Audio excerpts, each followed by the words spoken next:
Gene, welcome back to Sports Central. We always appreciate you and Miss Pat. She's back over there in the studio. But before we get to it, we want to wish Eric a happy birthday. Today is Eric's birthday. I know him and Emily have been helping you with the Orange Cup Regatta. Yes, they have. We're not gonna sing because I've heard you sing, yes. Gene. But Eric's finally 21. So I don't think that's true. Yeah. So, well, happy birthday, Eric. anyways, so Gene, welcome back. Well, thank you. It's a pleasure. We were actually talking before we went on air. We think you were one of the original guests on Sports Central all the way back all those years ago. It's hard to believe that so many years have gone by, and literally hundreds of Sports Central shows where we talk about the events that have been recruited to Polk County, and we talk about not only the economic impact but the quality of life piece. And this particular event falls under both categories. You got people coming in from as far away as Seattle, Washington, but it's a great event that people locally have loved. Talk to us about the Orange Cup Regatta. Well, it was actually founded 91 years ago by my father, and then he had to cancel 2 years during World War II, and then I canceled it for 2 years in the early 2000s because they were dredging the lake, and water is kind of an ingredient that we have to have for boat racing. Seems important. And then, unfortunately, I had to cancel it last year because of the hurricane, and so this will be our 86th running of the Orange Cup Regatta. We are now the largest inboard race in the southeastern part of the United States. So we're very proud of it. A lot of people, we have a lot of folks that work very, very hard to help us put this on. And I wish I could recognize every one of them, because we have everything from divers to our officials. I mean, it just goes on and on and on, crane operators and so forth. So it's an exciting event. We work on it for about 4 to 5 months every year, and so we're happy with it. And Emily, Simon, and Eric both have been very helpful for us, and we appreciate greatly them. So, but that's it. And we've added a few things this year that I'd love to talk to you about, and that are a little different than what we've done in the past. So, well, and that's what I was going to bring up. So as great an event as this is, you have not been afraid to kind of evolve with the times. So tell us about the times have about gotten ahead of us sometimes. There's several things that we're going to do that are going to be quite unique. We in the past, we've had to have what we call turn judges. So on all 4 corners, we had to have a member of the American Powerboat Association in those boats. It got to the point where it was very difficult to find the people that are willing to sit in the middle of the race course all day long. So this year we're going to use drones, which is going to be a whole new thing for us. There's a lot of advantages to that. Number one, we don't have to worry about getting volunteers to sit in the boats anymore. But on the other hand, it also will tie into our live feed, which this will be live fed with the help of PGTV, which I greatly appreciate every year. And hopefully last year, I think we got something like 18,000 hits on it, or viewers. And hopefully this year we'll get even more, so because it's become a very popular sport.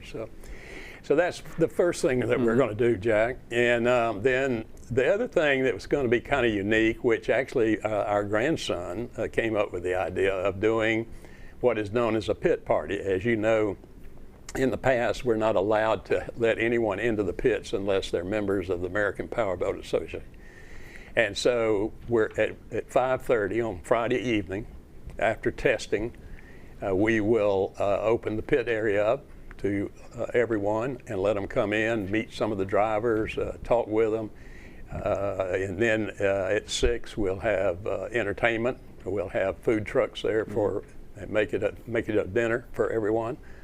And so it's kind of exciting to do, and we hope that our spectators and folks that love boat racing will come to that. Then the next thing we've done, which is every time we add one of these things, it just creates more work. We have now gone from just a 1 mile course So on Saturday, we have a race course that's 1.25 miles. And then on Sunday, we will go back to our 1 mile course. So what does that do? Well, it does several things. A lot of people come here to break world records. Mm-hmm. There's been more world records set on Lake Hollingsworth than any other venue in the country. And so they can break a record on the 1.25 mile course on Saturday, turn right around on Sunday, break another one, and they can leave Lakeland with 2 world records. So that's kind of unique, and we have to have surveyors on site ready to certify the race course. So it's interesting. I know the pit pass is got me fascinated because I'm a little bit of a gearhead. So I will want to get out there and see those engines. Well, even if we have to sneak you in, but what could go wrong? What could I? I know. I'm sorry. I had to say that. Our insurance now has gotten so difficult and so strict on us that we're no longer allowed for a non-member of the American Powerboat Association into the pit area. Why? I don't know. You know, we are using cranes to put the boats in the water, and if the harness breaks, we have a problem. So now what you can do is, if you're not a member, you can become a member for $25 for 4 days. Not a bad deal. Not a bad deal. So that's kind of new for us, and we're going to have to deal with it.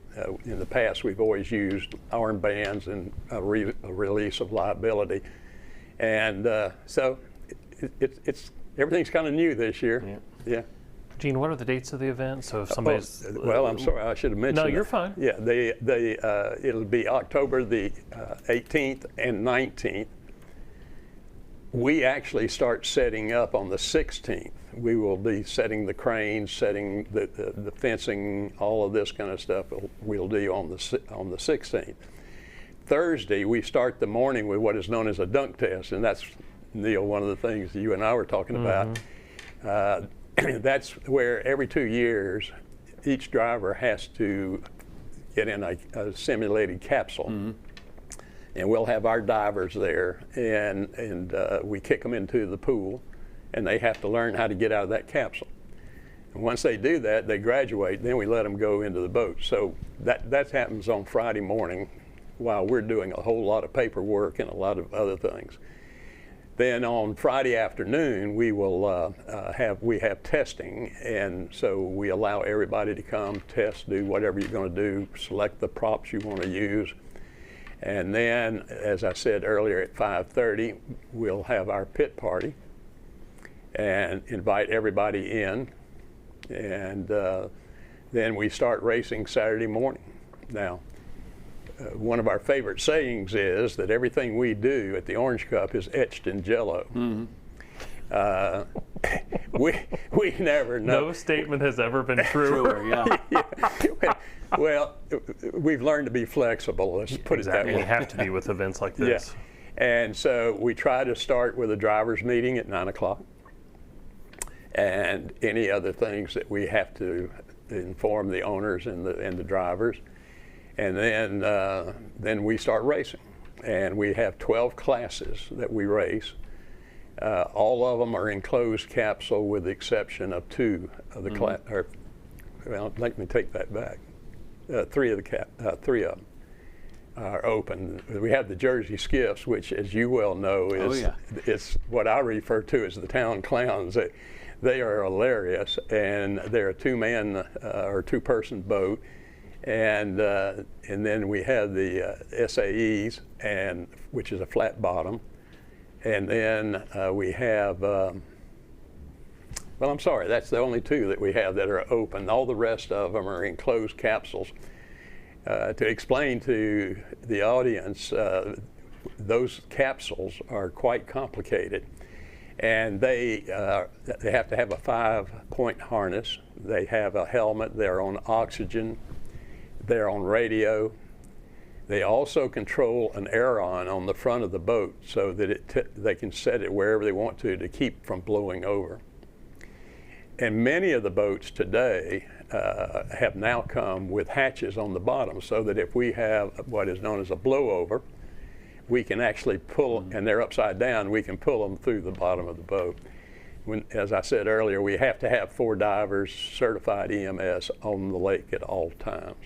So safety is our main thing. And when you're going 100, 150 miles an hour on the water, you want to be safe. Oh yeah. Yeah. No. You know, having been in my position for as long as I have, you get to a point, and as long as I have, you get to a point, you feel like you've heard everything. And a few weeks ago, when Emily said, "Hey, Gene wants drones at Orange Cup," so wait, Gene Engle and drones. I literally did this. What? But you talk about the event evolving to the technology and all that. So yes, this event will be live streamed, but if you're in our viewing area, we encourage you to come down there. That actual weekend is going to be fantastic, because you'll have the car show in downtown Lakeland. This is at Lake Hollingsworth on October 18th and 19th, and you also have a food festival that's going to be going on there at Bonnet Springs. Bonnet Springs. Yep. So a lot of activity. Right. So we're encouraging everybody, go to visitcentralflorida.org.com, whatever. I think we've purchased all of them, so you can get the right information for a listing, and it'll link you to these different events. But Gene, as always, thank you so much for what you do for this community. Thank you for what you and your team and certainly Ms. Pat do for this particular event, because that's one of the things that's special about Polk County, is these long-standing events that continue to occur in our community. So thank you so much. We look forward to it. Well, thank you. And you know, as always, it's always a pleasure to be here, and I enjoy talking with you and kidding with you whenever I have the opportunity.